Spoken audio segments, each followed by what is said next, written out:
Boa noite a todos, sejam bem-vindos para o nosso estudo de O Livro dos Espíritos. Nós estamos na parte segunda do Mundo Espírita ou Mundo dos Espíritos, no capítulo 1, dos Espíritos, forma e ubiquidade dos Espíritos. Nós vamos, a partir da questão 90, dar continuidade a esse assunto. Quero pedir a você aí, caso ainda não se inscreveu em nossos canais, que nos apoie se inscrevendo, curtindo, comentando e compartilhando. Os canais é o canal do Eric, que está aqui, né, de retorno aos nossos estudos. O Eric, canal Espiritismo em Kardec. O Michel, Kardec Tube. O Estudar Kardec. E o canal do José Paniaga, a página dele no YouTube, que é com o nome dele, José Paniaga. Pronto, o Eric está chegando aí de retorno. Eric, muito bom tê-lo aqui novamente. Passo para você, meu amigo. Obrigado e boa noite para você e para o Michel também.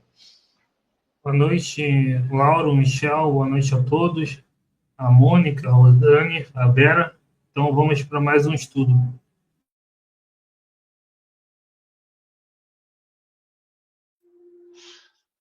Boa noite, Lauro, boa noite, Eric, boa noite a todos.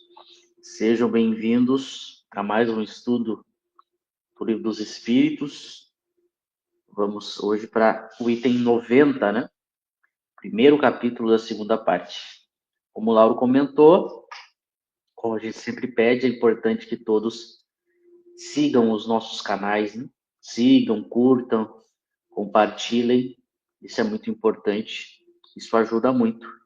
E participem do estudo, né? Tragam questões, comentários. Isso também tem a sua importância e ajuda a gente também a saber se a gente está sendo claro, se a gente está contribuindo, se tem algum ponto que a gente esqueceu.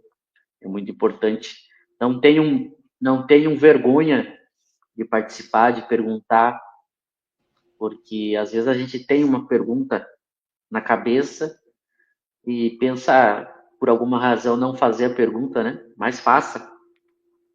É importante qualquer tipo de pergunta que tenha a ver com o assunto, porque pode ser a pergunta de outras pessoas também, pode ser a dúvida de outras pessoas, pode ajudar a gente a lembrar de alguma coisa que a gente esqueceu. Então, que a gente tenha um ótimo estudo e a gente conta com a participação de todos. É isso aí, né? Hoje 23 de junho de 2025, nós estamos no estudo, salvo engano, número 56, né, Michel?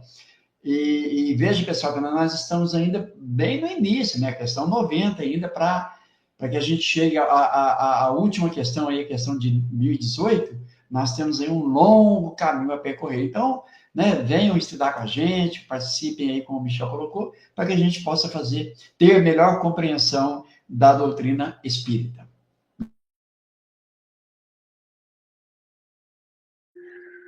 Vamos lá, então. A questão 90. Kardec vai perguntar para os espíritos. O espírito que se transporta de um lugar a outro tem consciência da distância que percorre e dos espaços que atravessa? Ou é subitamente transportado ao lugar aonde quer ir? É a resposta. Dá-se uma e outra coisa. O espírito pode perfeitamente, se eu quiser, inteirar-se da distância que percorre, mas também essa distância pode desaparecer completamente, dependendo isso da sua vontade, bem como da sua natureza mais ou menos depurada. Então, essa questão está intimamente ligada à questão anterior, né? E que a gente comentou já aí em dois estudos, a questão 89, em que Kardec deixa muito claro que os espíritos, eles podem percorrer o espaço e fazem isso com a rapidez do pensamento. A gente conversou muito sobre isso, né? A gente mostrou primeiro que o Kardec está se referindo a todos os tipos de espírito. Ele não está se referindo apenas a espíritos evoluídos, como às vezes muitas pessoas querem interpretar, né? Como a gente viu aí numa tradução, se eu não me engano, foi uma tradução do do Herculano, né? Que o Herculano coloca um asterisco nessas questões e comenta que se trata dos espíritos de tal ou tal evolução. A gente viu que isso é falso, não é verdade. Quando o Kardec se refere à evolução do espírito, ele diz na questão, quando ele fala em geral os espíritos, é no geral mesmo, então são todos, então inclusive os inferiores, eles se transportam, eles se deslocam no espaço com a rapidez do pensamento, demonstrando que aquilo também que a gente já conversou, que isso coloca por terra, mais uma questão que coloca por terra aquilo que as obras do século XX trouxeram, né? Aquilo que principalmente o André Luiz coloca, que o espírito precisaria de algum transporte, de alguma máquina, que os espíritos estariam grudados no solo, como se o espírito sofresse atração gravitacional, e a gente sabe que não é assim. A gente viu que os espíritos podem se transportar. A 90, Kardec quer entrar mais ainda no detalhe, né? Mostrando como ele faz sempre um estudo muito detalhista, porque ele quer saber se, bom, esse percurso que o espírito faz de um lugar a outro, que os espíritos já disseram que é com a rapidez do pensamento, Kardec quer saber se esse percurso que ele faz, se ele tem consciência desse percurso. Ou se simplesmente ele se transporta nessa velocidade muito rápida e ele nem percebe o caminho que ele passou para chegar até um determinado local. Vejam que pergunta interessante, né? Lembrando sempre aquilo que a gente comenta, basta que a gente pense como que se dá o nosso transporte aqui, né? Deixando bem claro que é completamente diferente, como a gente já salientou. Aqui, nós, enquanto no corpo, nós estamos grudados no chão. Então, a gente precisa caminhar para se transportar. E isso, então, demanda uma velocidade, uma capacidade muito limitada. Então, imagina, se eu fosse fazer uma viagem caminhando, eu levo dias, dependendo da distância. Por isso que a gente desenvolveu os meios de transporte, né? A gente desenvolveu aí, na época de Kardec, a gente tinha as carruagens, que eram puxadas aí por cavalos, e a gente tinha o trem. Hoje a gente tem muito mais variedade de transportes, com muito mais conforto e velocidade. Mas nota que a gente precisa, para se transportar, tomar desses meios, né? Porque o nosso corpo, ele sofre essas limitações. E, por exemplo, se eu vou fazer uma viagem de carro, até chegar ao local em que eu pretendo ir, eu posso, como isso demanda um tempo muito mais devagar do que a velocidade do pensamento, que é como os espíritos se transportam, então vejam que é outra realidade, não tem uma semelhança com aqui, a gente tem uma noção, né, desse percurso, dos lugares que a gente passa, da estrada, ou se a pessoa vai de avião, se ela tiver acesso ali à janelinha, ela pode ter pelo menos alguma descrição do espaço percorrido. E é isso que Kardec quer saber, já que os espíritos, todos eles se transportam numa velocidade que é a do pensamento, então é uma velocidade muito rápida, ele quer saber se ele tem consciência desse percurso, desse tempo, né, dessa distância que ele percorre. E aí eles dizem uma e outra coisa. Então, olha que interessante. O espírito pode perceber esse percurso, pode prestar atenção nele, ou pode simplesmente, nessa alta velocidade, nem tomar conhecimento, nem perceber, nem prestar atenção, nem tomar consciência. E aqui entra um ponto fundamental para a gente entender exatamente porque o mundo espiritual é diferente do mundo material. É que as percepções que o espírito tem, elas passam muito pela vontade do espírito. A vontade do espírito comanda o seu perispírito. E o espírito pode ou não perceber as coisas. Algo que é diferente da gente. Como o nosso corpo, eu não tenho como bloquear as minhas percepções. Eu não posso usar a vontade e não enxergar, não ouvir. O máximo que eu posso fazer é tapar os ouvidos, fechar os olhos. É o máximo que eu posso fazer. Mas eu não posso anular as minhas percepções somente com o uso da vontade. Porque eu tenho um corpo que possui órgãos. E é através desses órgãos que as coisas exteriores chegam até mim. O perispírito do desencarnado, no mundo dos espíritos, não tem órgãos. Por isso que ele pode, através do uso da vontade, perceber ou não perceber alguma coisa. Porque não é uma coisa exterior que determina que ele tenha aquela percepção. É a sua vontade. Por isso que o espírito pode escolher perceber ou não perceber a distância. Vejam que ele coloca exatamente a questão na vontade. Ó. Ele coloca, o espírito pode perfeitamente, se o quiser, inteirar-se da distância que percorre.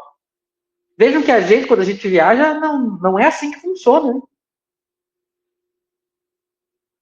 O máximo que eu posso é me distrair, é dormir, é não olhar para fora. Mas o espírito não, se ele não quer, ele não tem aquela percepção. E aí ele diz, mas também essa distância pode desaparecer completamente, dependendo isso da sua vontade. Então veja, a vontade do espírito tem um poder sobre as suas percepções quando a gente está desencarnado, diferente de quando a gente está no corpo físico. Por isso que não vai ter em Kardec essa semelhança entre o perispírito e o corpo físico, que se criou pós-Kardec. Mas aí no finalzinho ele coloca uma outra causa para a percepção ou não do espírito, bem como da sua natureza mais ou menos depurada. Olha que interessante. O que isso significa?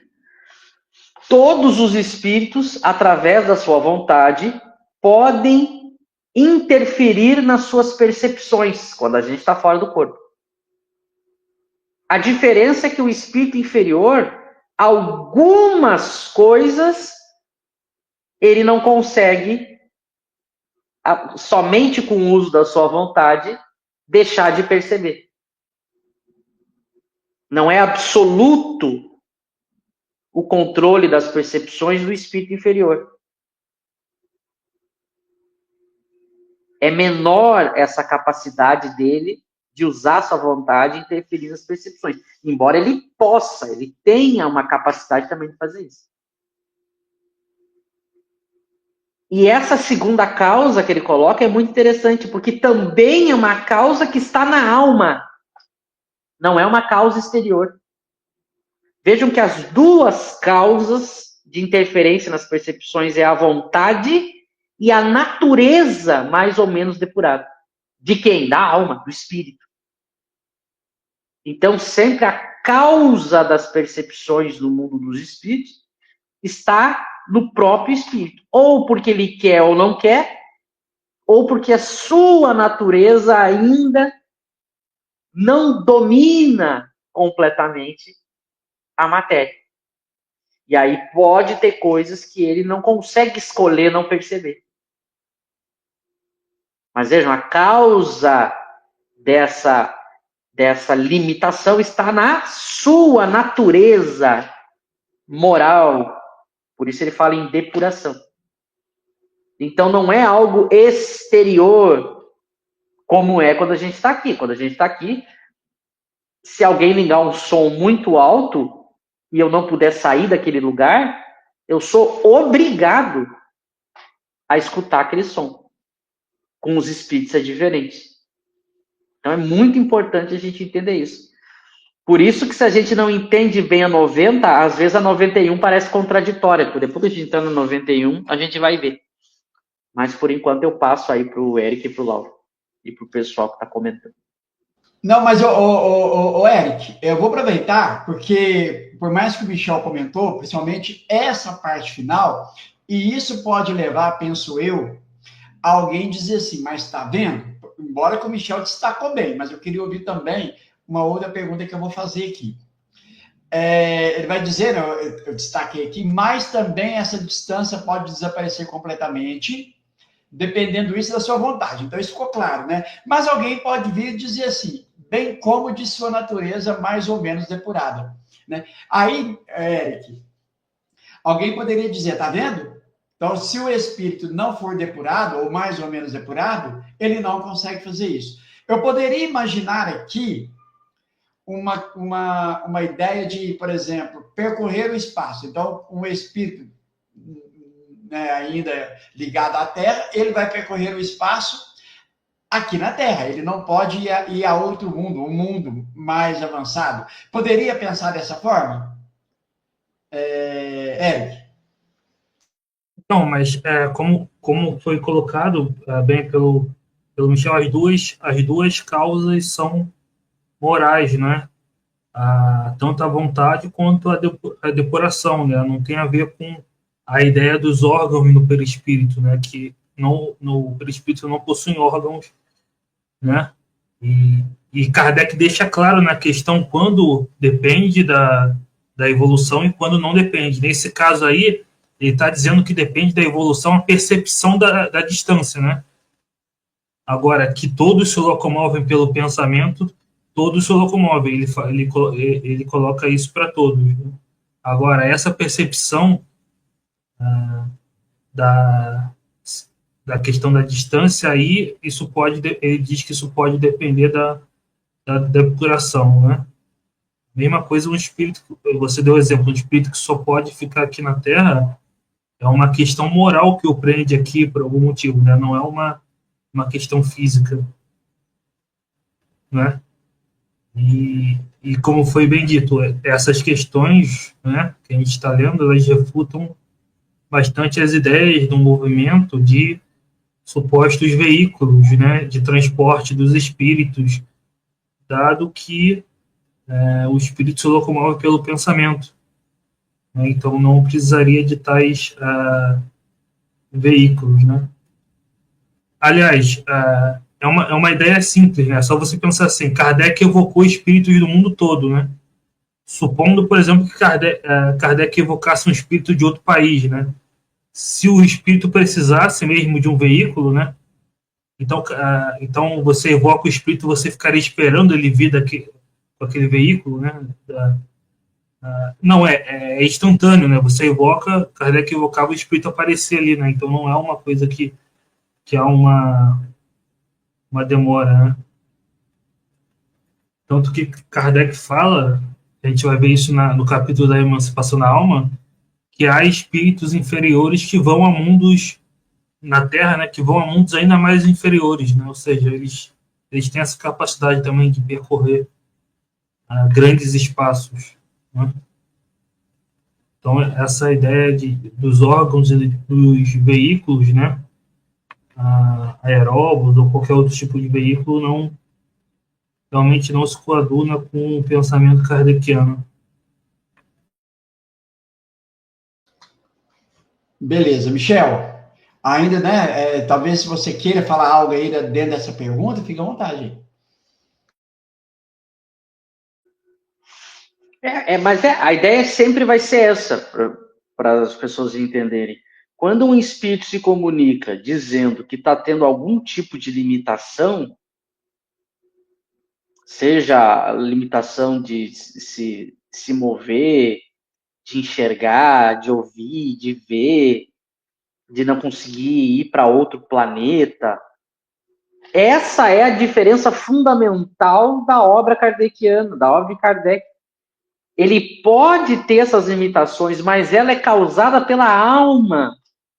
Não é como no nosso caso, que, por exemplo, se alguém me acorrentar, eu não consigo me mover.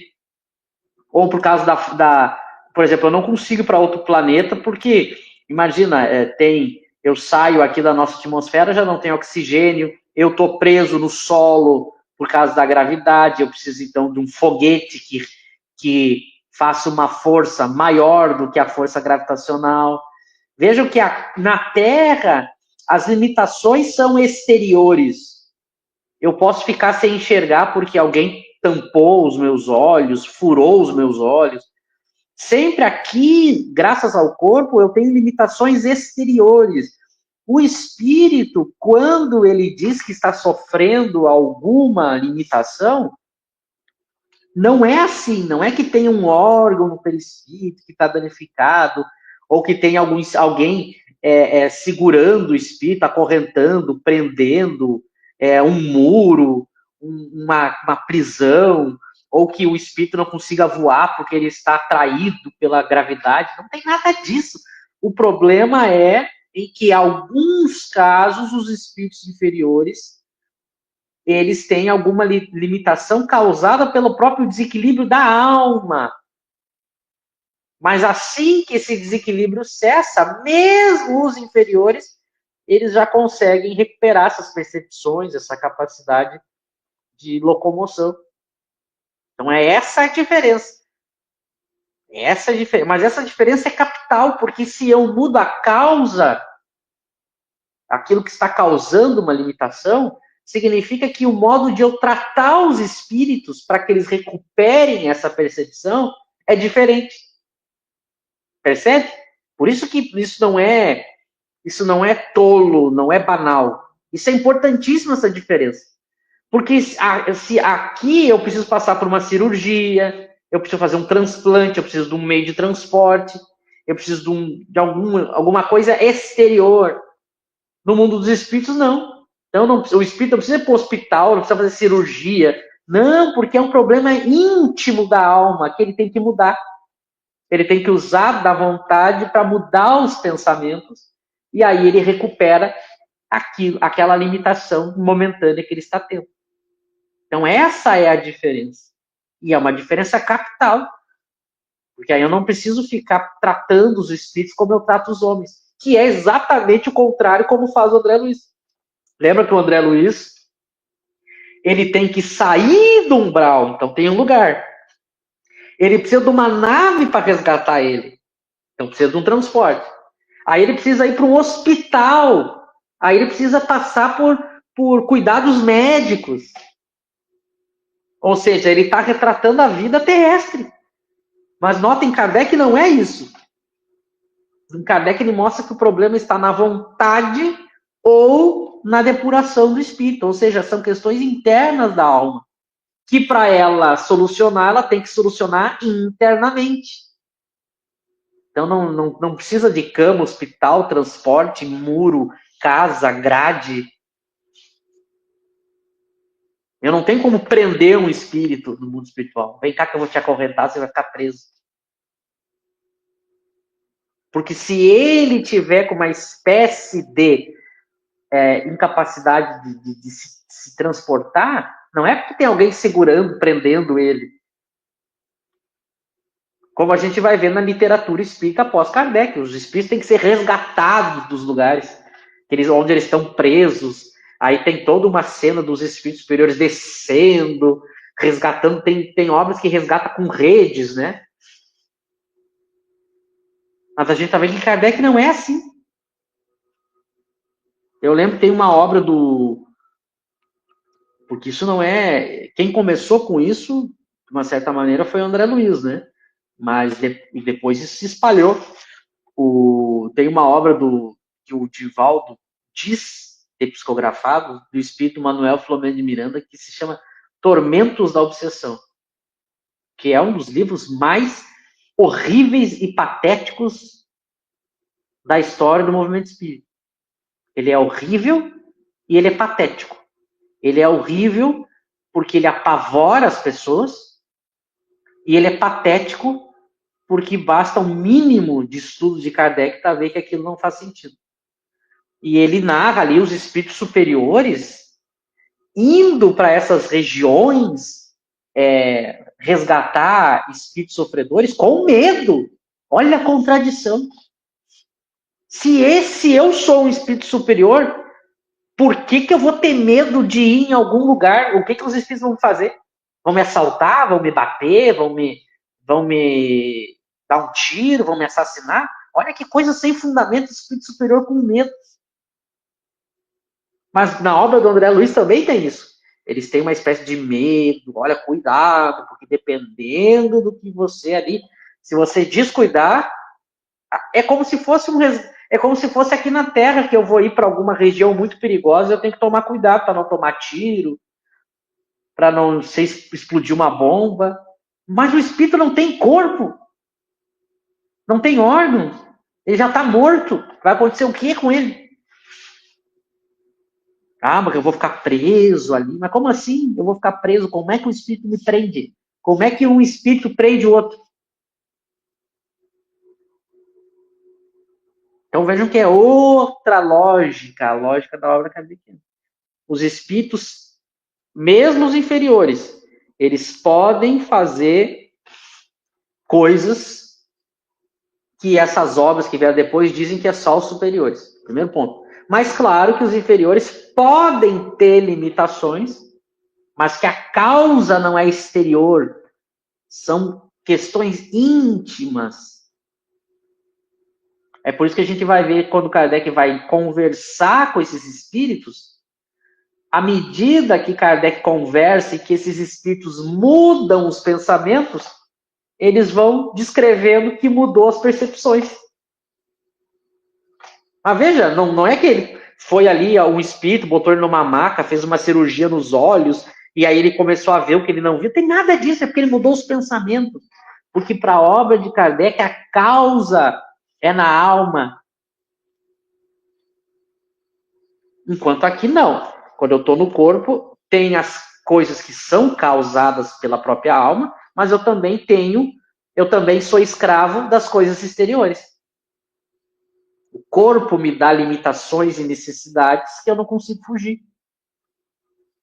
Por isso que o mundo dos encarnados é uma coisa e o mundo dos espíritos é outra, na obra de Kardec. E a gente está sempre mostrando essa diferença e tentando argumentar como essas obras não fazem sentido. Como a obra de Kardec é diferente e, além de ser diferente, é mais lógica, é mais racional. Passo para você. Eu queria ressaltar isso que o Michel falou, de que essa diferença não é banal da causa, né? Por quê? Porque dependendo da causa, você vai conseguir ou não ajudar aquele espírito, né? Eu já contei para vocês que uma vez um espírito se apresentou na reunião de um centro que eu conhecia, falando que tinha sede, e as pessoas deram água para o médium. Então, ou seja, no pensamento, então era uma questão física para resolver.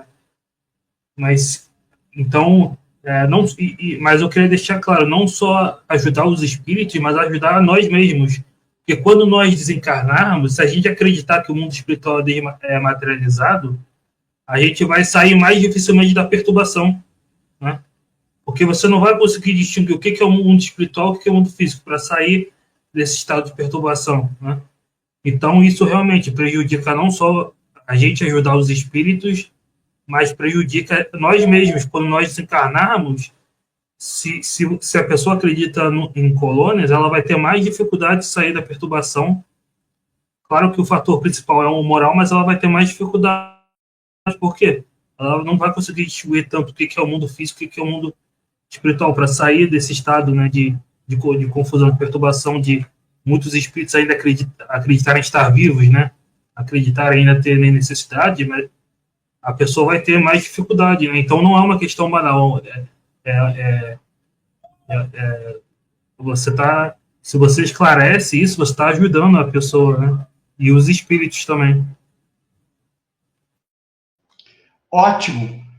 Bom, então aqui, né, a gente entra numa questão doutrinária, né, que isso traz um prejuízo doutrinário muito grande. Agora eu quero fazer uma pergunta aqui, para o Eric e para o Michel. Poderia pensar assim, seria lógico pensar assim, o espírito que aí eu estou lembrando aqui do Pierre Legay, né, lá do Dom Perriot, acho que é isso, na Revista Espírita, depois eu tenho que pesquisar qual ano é aqui, que eu não me recordo, pesquisei esses dias, ele se vê na necessidade de pegar o trem, pagar a passagem, né, aquela coisa toda. Enquanto ele está nesse estado, e ele está perturbado, né, ele não está lúcido, ele acredita estar vivo logo, então ele vai, né, viver como um encarnado, certo? Uma vez que o espírito sai dessa condição, por mais inferior que ele seja, ele vai compreender que não precisa mais desses recursos, que é viver como um encarnado? Eu estou fazendo essa pergunta porque pode ser dúvida de muita gente. Érico, depois eu quero ouvir o Michel também. Sim. Mesmo os espíritos da terceira ordem, quando eles saem do estado de perturbação, eles compreendem que não é mais necessário as questões físicas. Não é só os espíritos da segunda ordem. A gente tem exemplos disso na obra de Kardec, de espíritos que quase que instantaneamente, assim que perceberam que não estavam mais entre os vivos, eles mudaram a percepção deles, né? Então não foi um processo demorado, foi justamente porque é uma questão moral. Se fosse uma questão física, teria um processo, né? Como uma questão moral, foi mais rápido. Então, mesmo os espíritos da terceira ordem, eles percebem que isso não é mais necessário e saem da perturbação. Não é só os da segunda ordem que tem consciência disso.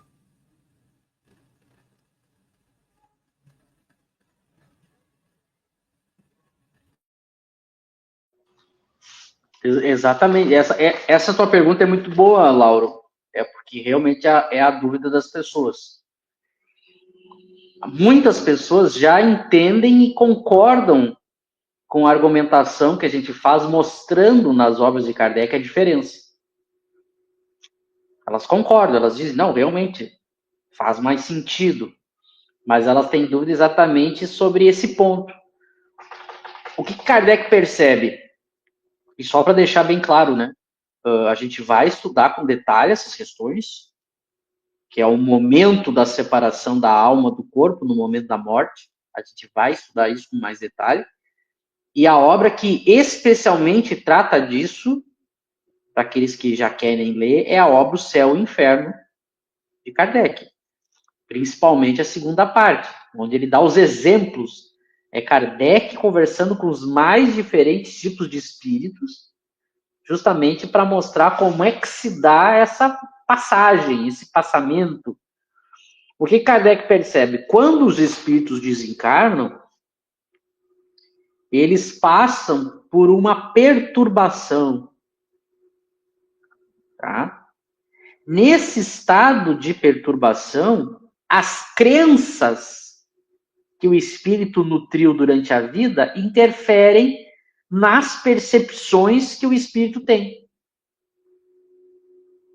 Então, se você evoca esse espírito nesse período em que ele está na perturbação, ele ainda acredita que está vivo, ele ainda acredita que tem necessidades físicas, ele pode achar que tem algum tipo de doença, algum tipo de limitação física. Então é por isso que a gente tem essas comunicações que são os espíritos falando isso. Mas o que Kardec vai perceber? Isso, primeira coisa, é esse estado que Kardec vai chamar de perturbação, ele é temporário.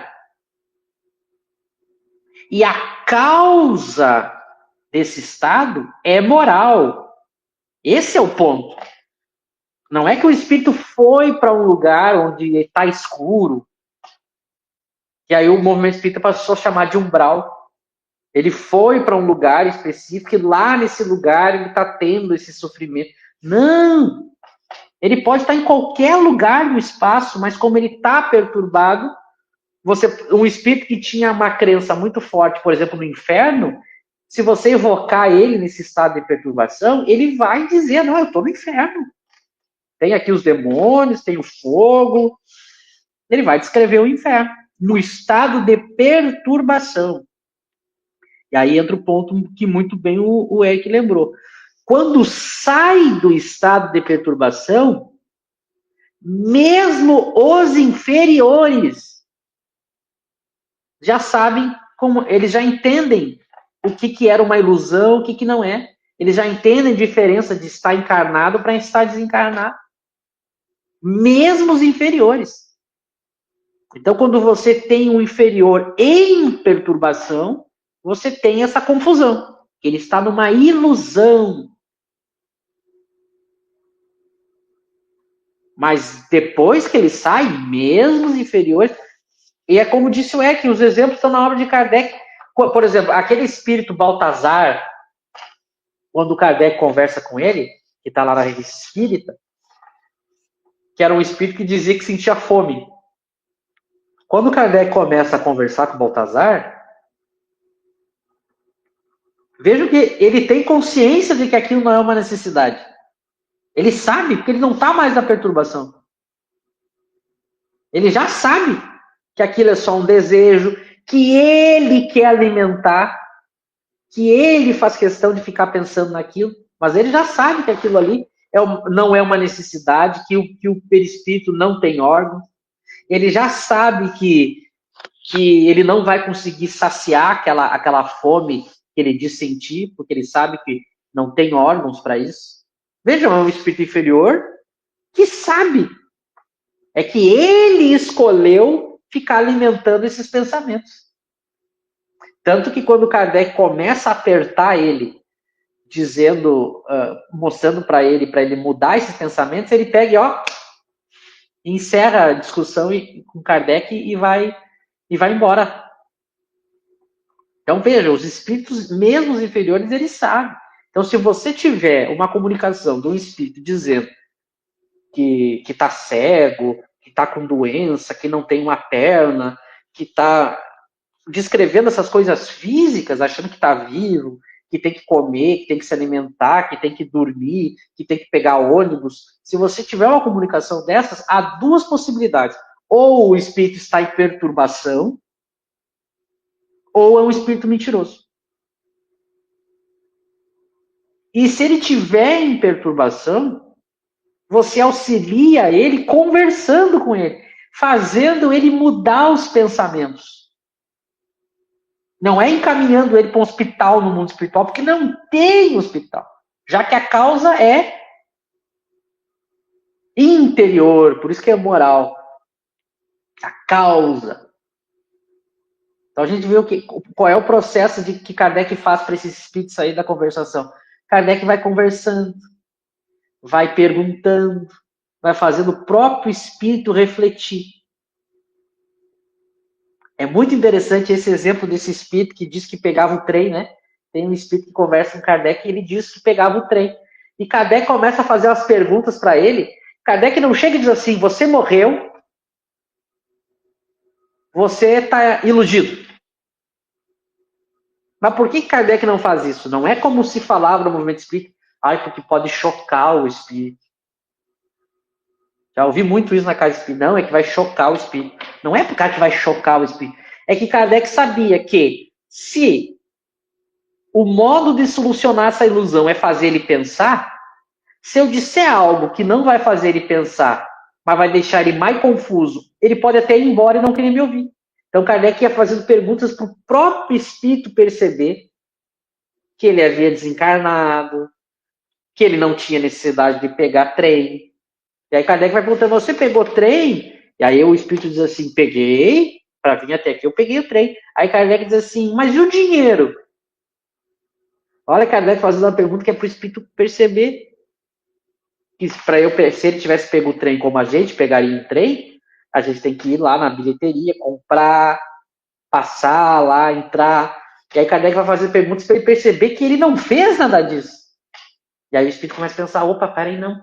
Aí ele vai saindo da perturbação. Mas depois que sai, aí é a questão que a gente colocou através da tua pergunta. Depois que sai, mesmo os inferiores já sabem que não tem necessidade. Então lembra sempre disso, ou eu tenho o espírito em perturbação, e aí ele pode dizer que tem isso, mas você com o estudo vai saber que não é assim, ou é um espírito mentiroso, que está ali mentindo. Daí ele começa a dizer, não, eu tenho fome sim, você tem que... Aí vem o espírito e diz assim, eu tenho fome, você tem que todo dia fazer um prato de comida e deixar lá na mesa quando você for almoçar, porque você vai estar me ajudando. Veja, se é um espírito mentiroso, ele começa a alimentar várias práticas que não faz sentido. E se você desconhece Kardec, você vai querer fazer isso para ajudar o espírito. Aí você começa a oferecer comida para o espírito, bebida. Aí o espírito vai lá e pede outra coisa, você faz. Daqui a pouco você está obsediado.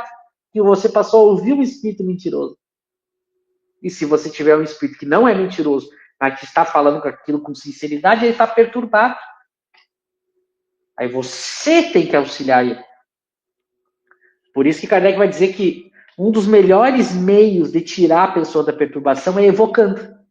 Esse é mais um argumento a favor da evocação. Enquanto a obra do André Luiz e do Emmanuel e a Casa Espírita diz não, o seu parente morreu, não fica pensando nele que você vai prejudicar. Kardec é o contrário. Evoca, chama, pensa, conversa, porque quanto mais você fizer isso, mais você vai ajudar esse espírito a sair mais rápido da perturbação. Então veja que é o oposto.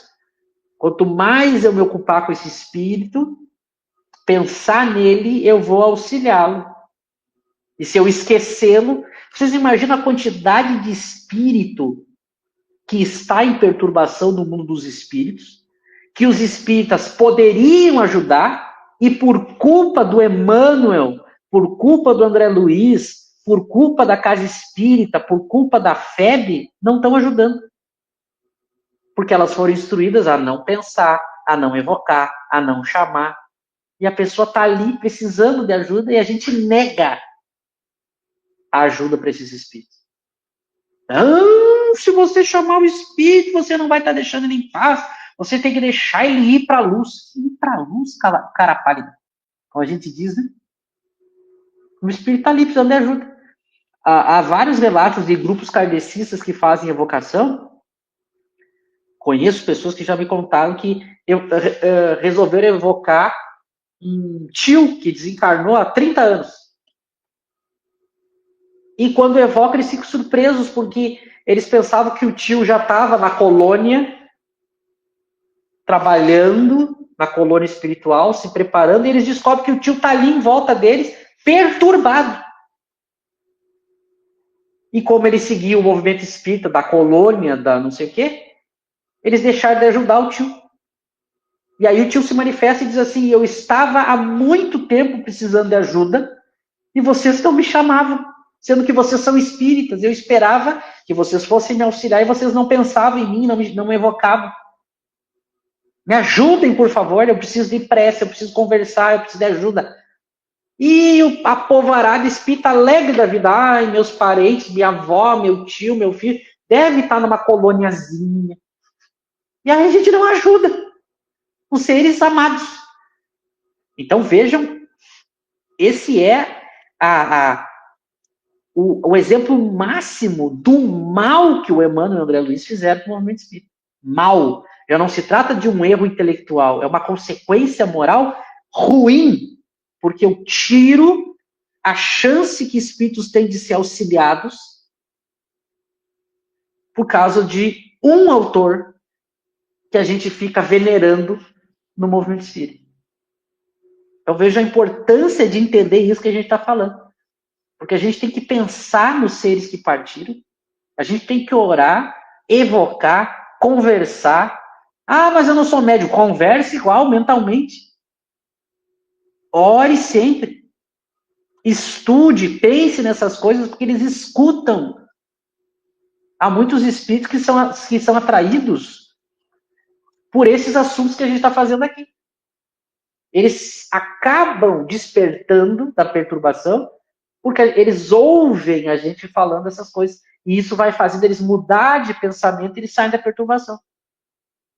Então vejam a importância disso. Mas não, a gente achava que ele estava na colônia e uma vez por semana a gente ficava tomando um golinho d'água e estudando o Evangelho ao acaso, achando que está abafando, contribuindo para o mundo de regeneração.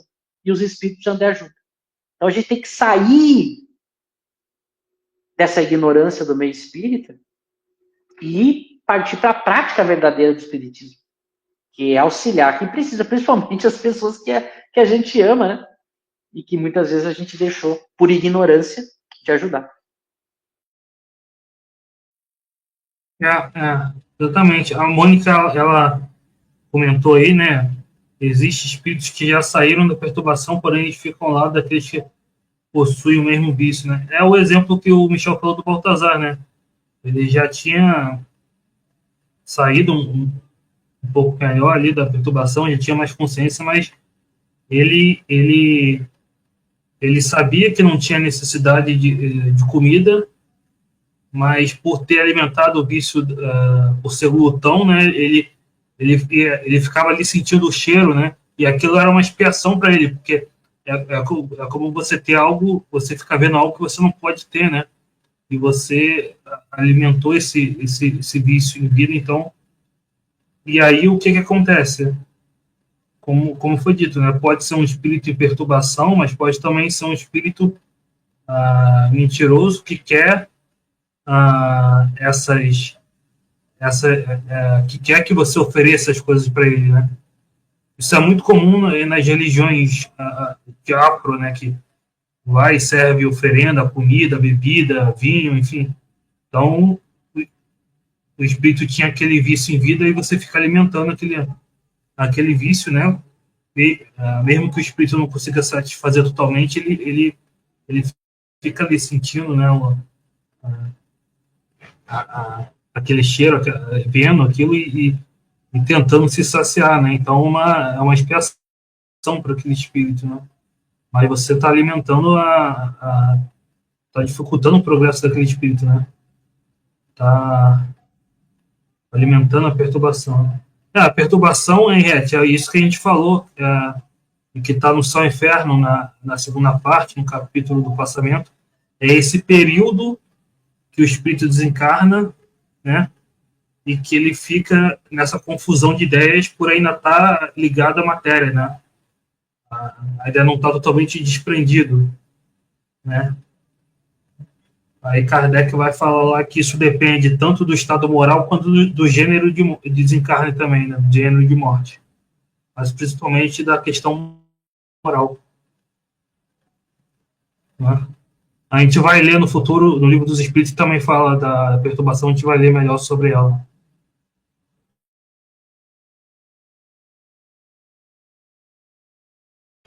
Ótimo, assim, eu quero trazer algo aqui, eu sei que, assim, como o nosso tempo para a próxima questão já está, né, praticamente findando, nós estamos falando aqui, então, de espírito, logo nós estamos falando de perispírito, não tem como tratar, não tratar disso aqui.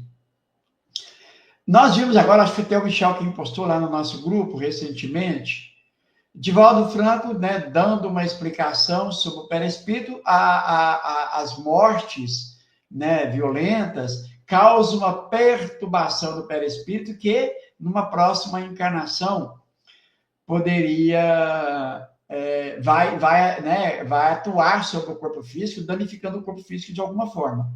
Eu acho que é mais ou menos isso. Bom, como a gente está tratando disso aqui, e o tempo está encerrando, eu gostaria que, né, a gente levasse essa informação, porque ela não está na doutrina espírita. Pode ser uma opinião dele, algo que alimentaram durante muito tempo, mas que não está na doutrina espírita. Érico, eu queria te ouvir, depois o Michel, por favor. Essa ideia é a ideia dos órgãos do perispírito, que leva àquela ideia eles falam que o perispírito é o modelador do corpo, né? Sendo que, na verdade, é o perispírito que é o corpo que dá a aparência ao perispírito, no sentido que ele tem aparência humana, né? Mas, assim, o perispírito não tem órgãos, né? Então isso não faz o menor sentido. Isso vem justamente da ideia dos órgãos do perispírito, né? É igual aquela ideia que o pessoal fala, não, se a pessoa der atirar na cabeça, ela vai nascer com um problema mental, né? porque destruiu o cérebro perispiritual. Mas não é isso, né? Não tem órgão perispírito. Né? E essa ideia do perispírito ser o modelador do corpo não faz sentido, até porque Kardec fala lá no Livro dos Espíritos dos natimortos, né? São espíritos que não têm alma ali, né? E mesmo assim o corpo se forma, mesmo não sobrevivendo, né? Então não é o perispírito que modela o corpo. São as questões genéticas, né? Do pai, enfim. Eu vou passar para o Michel. Tem vários vídeos do Divaldo em que a vida inteira ele defendeu essa ideia e proliferou essa ideia no movimento espírita, né? De que eu causo alguma coisa no meu perispírito que vai refletir no meu corpo na nova encarnação. Isso quem conhece o espiritismo do movimento espírita, a pessoa tem isso como certo, como sendo espiritismo. Há pouco tempo a FEB publicou isso também. Eu fiz uma mini react, né, nessa postagem da FEB. A FEB postou agora, faz questão de 2 meses, a Federação Espírita Brasileira fez uma postagem reafirmando isso. E foi um dos vídeos que mais tem visualização que eu fiz. E a quantidade de pessoas que vieram me detonar nos comentários do vídeo, dizendo que eu não conheço nada de espiritismo, porque elas creem piamente que é assim. Só que elas não param para prestar atenção nas contradições que isso traz. Esse é o problema. A pessoa acredita em algo que aparentemente faz sentido e ela não reflete as contradições. Primeiro, a pessoa tem que prestar atenção no seguinte: por que ela não encontra isso nas obras de Kardec? Esse é o primeiro ponto que a pessoa devia desconfiar. Sempre quando as pessoas vão tratar disso, elas citam outros autores.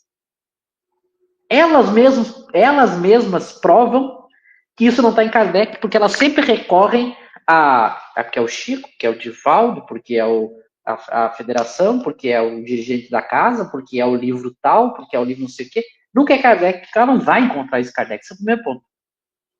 Mas não é só esse o argumento. Deveria bastar, mas como movimento espírita, para o movimento espírita, Kardec tanto faz como tanto fez, que ele é só o codificador, né?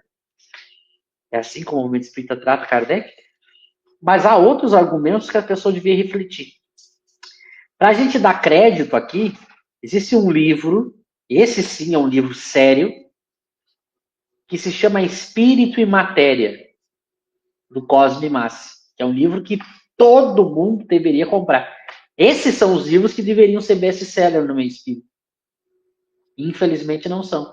Então você vai lá no Google, coloca livro Espírito e Matéria, Cosme Massi, comprar. Compre esse livro. Porque nesse livro o Cosme trata de uma maneira muito profunda sobre esse tema, mostrando por que isso não faz sentido. Mas o maior exemplo, a lógica que ele traz nesse livro, e é muito simples de entender, é o seguinte: se o espírito inferior causa algo no seu perispírito, e isso vai causar uma doença no futuro corpo, na futura encarnação, basta que a gente raciocine o seguinte: tem muita gente na Terra, aí está a capa do livro, ó, que o Lauro colocou, é esse aí mesmo. Muita gente na Terra é extremamente imoral, desequilibrada, maldosa e tem uma excelente saúde e um excelente corpo. Todo mundo conhece alguém na sua cidade, no seu bairro, no seu... A gente já viu no jornal o fulano que é assassino, ladrão, abusador, e a polícia prende ele tem uma saúde de ferro, não fica doente. Tem o corpo saudável. Mas aí a gente não para raciocinar o seguinte: bom, vamos pegar a tese do movimento espírita. Se ele é uma pessoa que comete maldades, significa que ele é um espírito inferior. Se ele é um espírito inferior, ele já devia ser inferior antes de encarnar, porque o espírito não pode regredir. Como é que ele não causou um dano no corpo dele? Como é que ele tem uma saúde de ferro? É isso que as pessoas não param para pensar. Se fosse uma lei natural em que eu produzo um desequilíbrio, marco o meu perispírito e danifico o meu próximo corpo, todas as pessoas inferiores tinham que ser doentes. E não é assim, basta que a gente, numa simples observação dos fatos, veja que na Terra há muitas pessoas que são maldosas e têm uma excelente saúde. De dar inveja, porque tem muita gente que é boa e está sempre doente. Há muita gente que é muito virtuosa e tem graves problemas de saúde. Agora vamos pegar o exemplo contrário. Graves deficiências. Então, esse exemplo prático que a gente encontra, e qualquer pessoa pode encontrar, mostra que não se sustenta a tese de que o espírito que faz alguma coisa lesiona o perispírito, e aí no próximo corpo ela vai vir com alguma limitação. Pelo exemplo que a gente está dando, há muita gente que faz maldade e tem uma excelente saúde. Então é isso que esse movimento espírita não para para pensar. Aí algumas pessoas perguntaram lá no meu vídeo, mas você não leu o capítulo 5 do Evangelho que fala das causas anteriores, das causas atuais? Eu desafio a pessoa a achar isso lá nesse texto. As pessoas que mandam eu ler, vão lá ler, não está isso lá. Não está isso lá. Kardec está falando das causas morais. As causas morais. Que podem ou não se refletir na nossa nova encarnação. É claro que uma pessoa que era desequilibrada em outra encarnação, quando ela reencarna de novo, ela pode continuar desequilibrada. Ao ser desequilibrada, ela pode afetar a saúde dela. Mas não é por causa do perispírito, não é porque ela é desequilibrada. Percebe? E se ela, por acaso, encarnar num corpo que é muito saudável, esse corpo demora a ficar doente, porque o corpo é bom, a alma não. Então não tem nada a ver. Mas isso já está em Jesus, quando Jesus vai falar lá com Nicodemos. Já em Jesus, ele já fala metaforicamente que o espírito é o espírito, o corpo é o corpo. Uma coisa não tem nada a ver com a outra. Eu posso ser um espírito muito evoluído e ter um corpo debilitado. Aliás, a gente tem um grande exemplo. O Kardec era um espírito altamente evoluído e sofreu pra caramba. Durante anos. Daquilo que hoje já se sabe que era um problema do coração que ele tinha, né? Era um espírito evoluído. E tem um monte de bandido, de assassino, que não...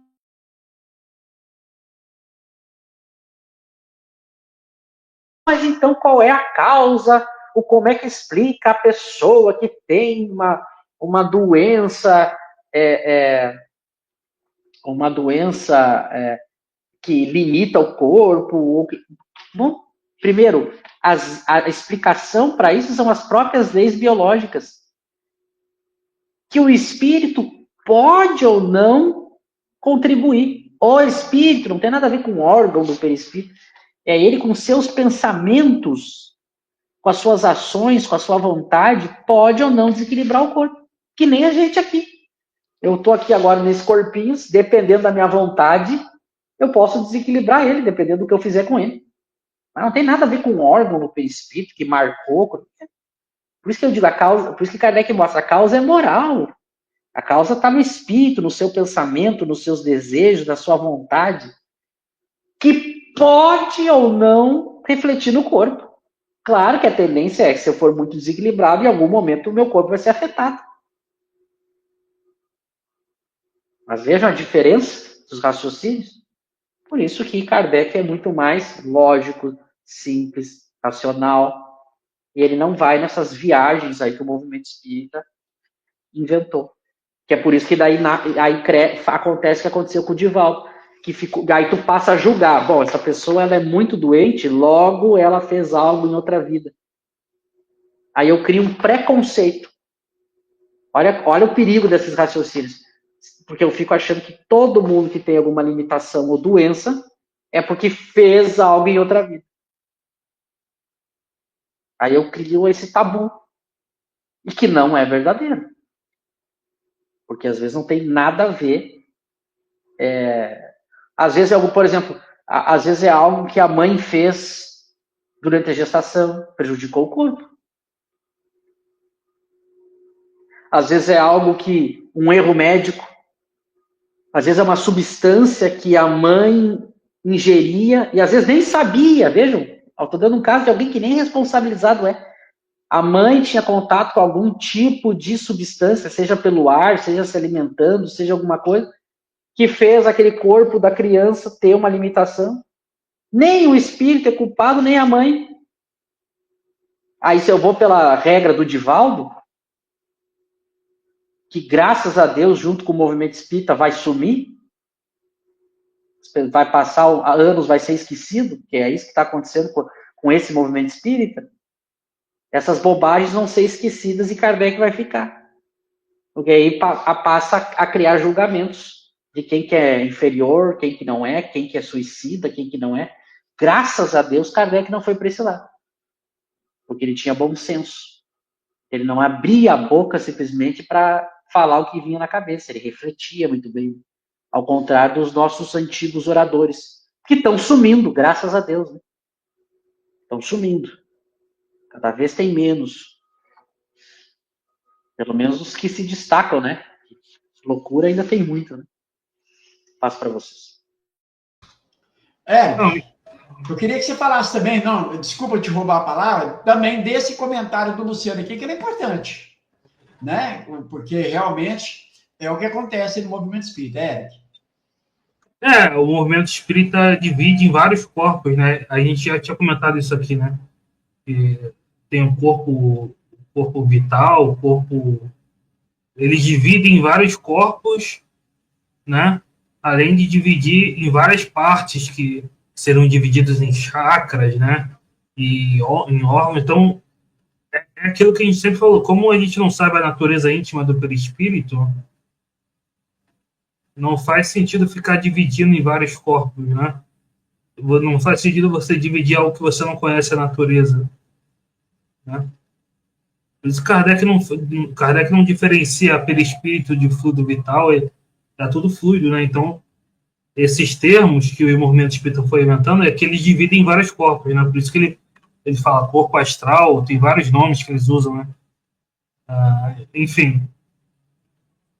Mas eu só ia falar também que essa questão que o Michel está falando tem que ser levado em conta a escolha das provas, né? Não é uma coisa determinista direta, né?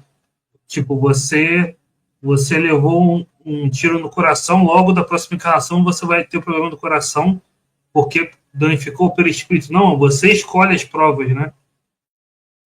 Que você vai espiar ou para progredir. Então o pessoal esquece isso da escolha das provas, não é uma coisa direta assim, não é ação e reação, né? Eles pegam da lei da física. Eles esquecem da questão da escolha das provas, né? Não é uma o espírito escolhe, né?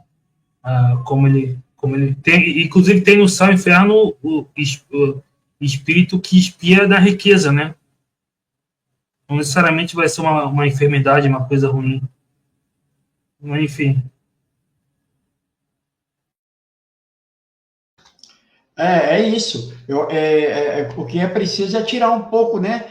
Tirar pouco, não muito, dessas ideias que foram plantadas no movimento espírita e por falta de conhecer Kardec, isso acabou se tornando uma lei, né? Então, corpo astral, não, o que é o Espiritismo? Qual é o conceito, o nome que o Espiritismo deu? Perispírito. Então é esse.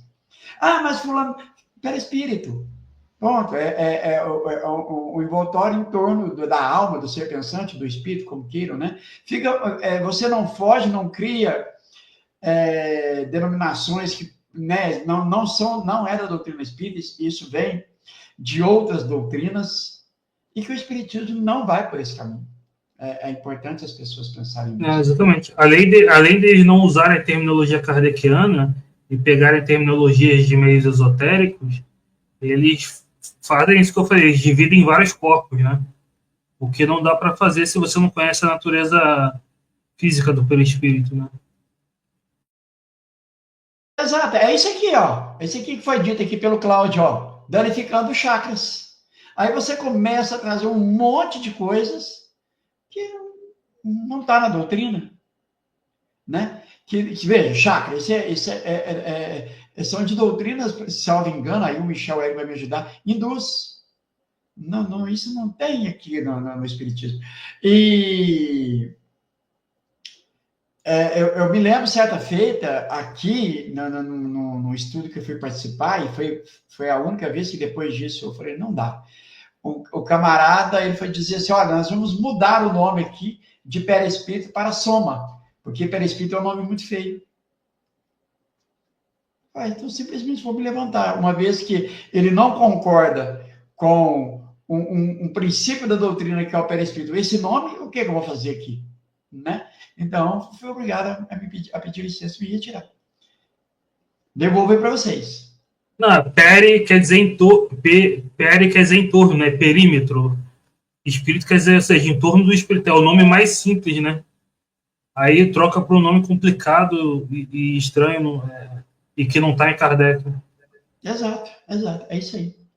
Bom, eu acho que aqui nós, né, hoje, pessoal, veja, questão 90, alguém pode falar assim, mas fugiu. Não, nós estamos tratando aqui justamente dessa questão do espírito, compreender, ter a vontade, as suas condições morais, né? Em momento algum aqui nós falamos que Kardec trata de aerobus, sei lá como fala, alimentação, médico, em momento algum, né? Nós simplesmente mostramos que é uma questão moral do espírito. Michel e Eric, vou passar para vocês aí fazer as considerações finais, e quero aí também agradecer o comentário do pessoal que participou bastante mesmo, e convidá-los amanhã às 20 horas para o nosso estudo da Revista Espírita de 1858.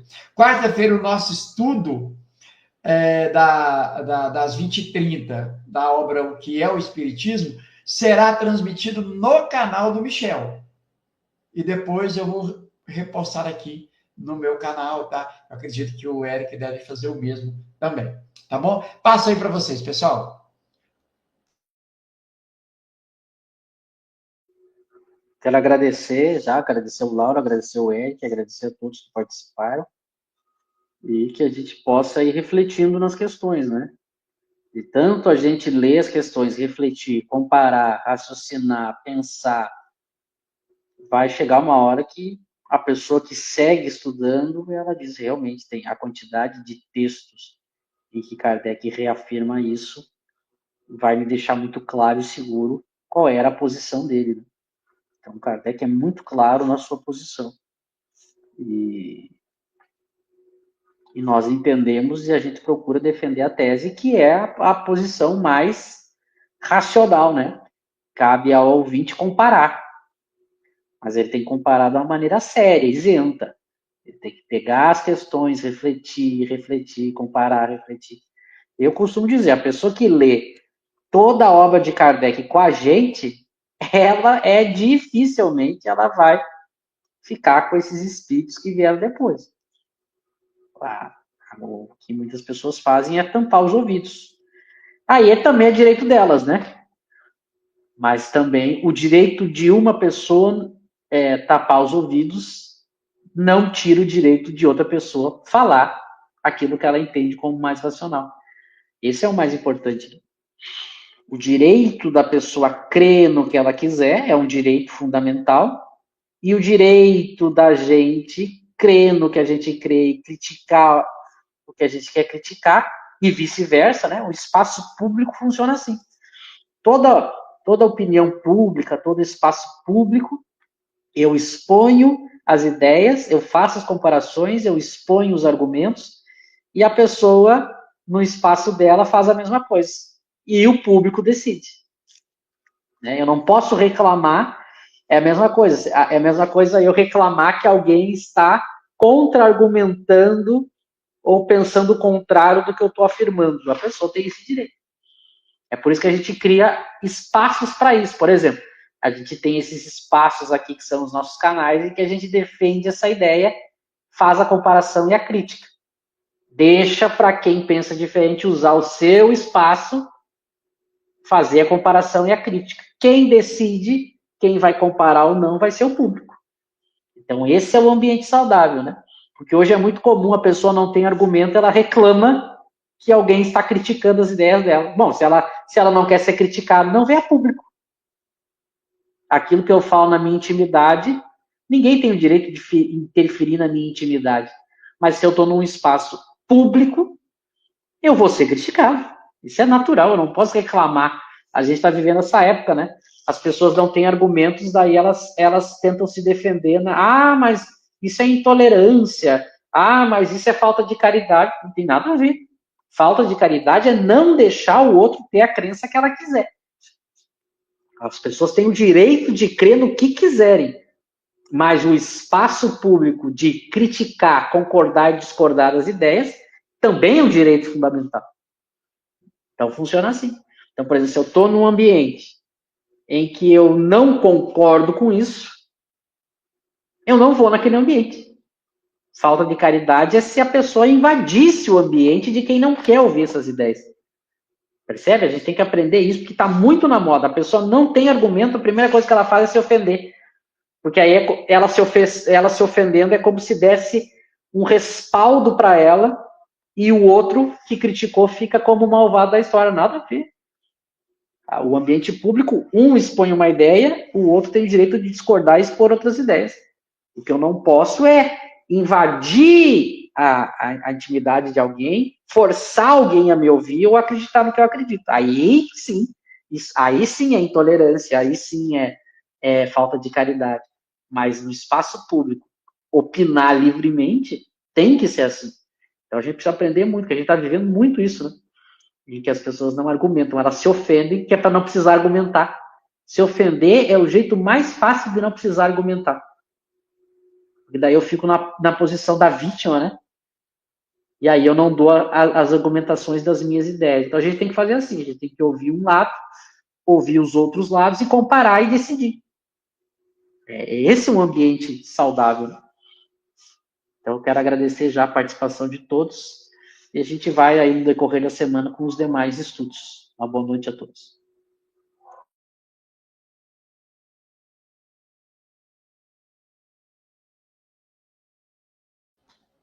Eric? Eu queria agradecer a todos, né? Eu passei um tempo, né, distante porque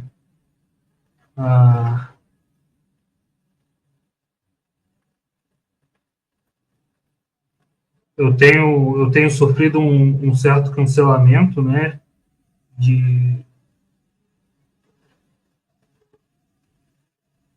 um certo cancelamento de entrar nesses assuntos, né, mas eu acho que a gente pode seguir falando e